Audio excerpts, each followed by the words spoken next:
I think the MRO market really embodies the core values of ADS. We face challenges daily, but our main focus is to ensure the warfighter gets everything they need, and we're going to make it happen.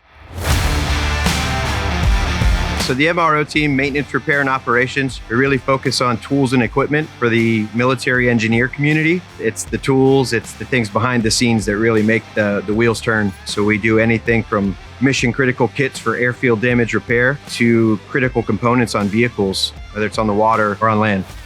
Really became good at mission critical kits, I like to call them, or integrated kits, to where the customer really doesn't have to think. They have a kit, they open it up, and all their tools are right there, ready to go.